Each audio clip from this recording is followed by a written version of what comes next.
plein phare sur le mondial de l'automobile. Retour sur ce salon de l'automobile de Paris, retour dans les allées de ce salon. Alors nous avons quitté le stand de l'ASPA pour nous rendre sur ce stand. Ce stand, vous l'avez peut-être reconnu, c'est celui de Nissan, peut-être au bruit.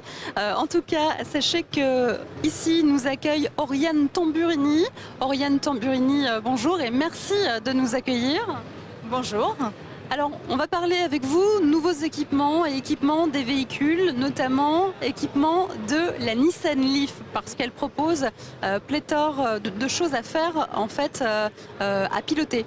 Oui, tout à fait. On pense souvent que piloter sa voiture avec son téléphone portable, c'est du futur, mais en fait, c'est déjà le cas, et notamment sur la Nissan Leaf, qui a un contenu technologique extrêmement important, et notamment, on peut contrôler en partie à partir de son téléphone. Alors justement, on va se rapprocher de cette Nissan Leaf pour que vous puissiez nous faire une petite démonstration pour nos auditeurs qui nous écoutent. Nous sommes sur le stand Nissan devant une Leaf, donc véhicule électrique zéro émission. Oriane Tamburini, donc expliquez-nous comment cela est possible avec votre smartphone de pouvoir piloter votre voiture. Exactement. Donc quand on est en train de faire ses courses au restaurant, qu'on a branché sa voiture sur le secteur pour la recharger, on peut dialoguer avec sa voiture. En tout cas, on peut vérifier par exemple sur son téléphone son autonomie, son niveau de charge, le temps nécessaire pour la recharger. Et on peut lancer directement sur son téléphone, soit la recharge, et également, point intéressant, on peut lancer la climatisation de sa voiture pour avoir une voiture à température quand on a fini et qu'on la récupère. Donc ça veut dire que tout ça, on peut le faire en étant vraiment à distance, on peut le faire depuis son bureau, depuis sa maison, depuis un point complètement loin. On peut le faire aussi par ordinateur, mais son téléphone, on l'a toujours avec soi quand on va au restaurant. Ce n'est pas une question de distance, de toute façon, le signal se fait quoi qu'il arrive. Alors là, l'application, j'imagine, c'est une application à télécharger ou est-ce qu'elle est disponible dès lors qu'on achète une Nissan Leaf ? Alors, c'est une application qu'il faut télécharger sur son smartphone. Elle est disponible sur iPhone ou sous Android. Donc, quand on achète sa voiture, on rentre dans le système de sa voiture les coordonnées que l'on rentre par ailleurs quand on a téléchargé l'application et sur son ordinateur de la même façon. Alors, petite question, on est plusieurs à avoir quand même des smartphones. Il n'y a pas de danger qu'un autre utilisateur puisse commander à distance ma voiture, ma Nissan Leaf? Alors, il y a des codes pour ça. C'est complètement sécurisé. Ce qu'on peut piloter, c'est la charge et la climatisation. Donc, dans tous les cas, il n'y a pas de risque par rapport à ça. Mais Nissan travaille également et a développé également une technologie pour ouvrir sa voiture avec son téléphone. Donc ça, c'est aussi en cours et ça arrive pour la suite. Donc là, j'imagine que c'est très sécurisé tout ça.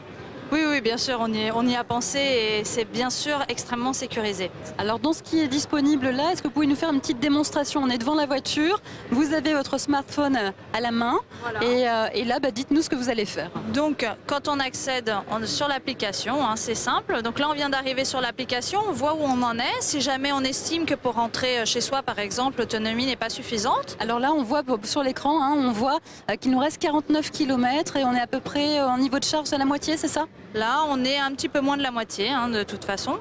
Et on se met sur la charge. Donc, voulez-vous vraiment lancer le chargement? On valide. Et ça, on voit le message et ça nous indique que c'est en cours.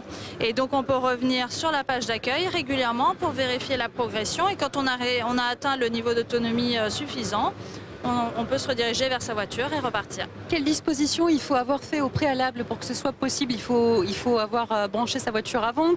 Comment on s'organise? Physiquement, il faut que sa voiture soit quand même branchée sur une prise de courant. À partir de là, après, on la pilote à distance. Il n'y a aucun autre besoin particulier. Alors pour la climatisation, même chose, la voiture peut se mettre en marche toute seule pour tempérer l'habitacle? Exactement, donc ça, on inscrit dans la voiture un programme, donc selon si on est en hiver, plutôt une température un peu plus chaude ou en été un peu plus fraîche. Et l'avantage, si on a oublié de le programmer à l'avance, on reprend son téléphone et là, je vais activer la climatisation directement de la même manière. Donc c'est ce que vous êtes en train de faire? Exactement. Donc ça envoie le message et là, selon la manière dont on a programmé la voiture, ça va la lancer. L'intérêt sur une voiture électrique, c'est de pouvoir la mettre à température avant de partir alors que la voiture est branchée, donc ça ne prend pas sur l'autonomie. Et on récupère une voiture qui est déjà à bonne température. Et Parlons de cette autonomie justement, parce que s'il fait très chaud, hein, comme en été, par période de forte chaleur, si on tempère l'habitacle, est-ce qu'on ne va pas justement prendre sur l'autonomie de la voiture avant même d'avoir roulé? Alors justement, non, on ne prend pas sur l'autonomie parce que la voiture est branchée sur le secteur. Donc pour mettre à température, on utilise l'électricité du secteur, pas de l'autonomie de la batterie. Alors je vous coupe juste quelques instants, on revient vers l'actualité trafic avec une information de dernière minute. Alors retour sur le mondial de l'automobile avec vous, Oriane Tamburini de Nissan. Donc nous étions en train d'expliquer, vous expliquiez que si on branche sa voiture, si on demande au smartphone de tempérer la voiture, eh bien ça ne prend pas sur l'autonomie, hein, c'est ça? Oui, tout à fait. Donc l'intérêt de mettre à température sa voiture avant de partir, c'est que ça ne prend pas sur l'autonomie de la voiture, ça utilise le courant du secteur et du coup après on a juste besoin de garder la voiture à température, ce qui est beaucoup moins consommateur en énergie que si on avait à la remettre complètement à température depuis zéro. C'est une voiture qui va devenir de plus en plus personnalisable. Oui, c'est-à-dire qu'on communique avec sa voiture, donc ça crée un petit lien supplémentaire. Et dans cette application, ce qu'on peut aussi, c'est comparer ses performances d'éco-conduite avec la communauté LIF. Donc les données restent personnelles, mais on a des données moyennes et ça permet de savoir où on se situe si on respecte les principes d'éco-conduite. Donc ça crée un esprit un peu communautaire et un lien supplémentaire avec son propre véhicule. Un petit esprit de compétition, savoir qui est le meilleur éco-conducteur. Exactement, ça fait jamais de mal d'utiliser l'énergie de manière plus responsable. Alors rapidement, nous allons nous rendre maintenant sur le Nissan Terra. Le Nissan Terra, le concept car que vous présentez ici sur le stand de Nissan. Nissan Terra qui propose une technologie un petit peu avancée, notamment sur les compteurs de vitesse. Oui, alors toujours dans l'idée de coller aux besoins de nos consommateurs et d'être vraiment très pointu en termes de technologie et d'innovation. Nissan est passé à l'étape d'après et donc propose maintenant va proposer à la place du téléphone d'utiliser une tablette. Donc on a cette tablette qui, à la place du téléphone, sert à ouvrir le véhicule. Donc c'est une clé intelligente.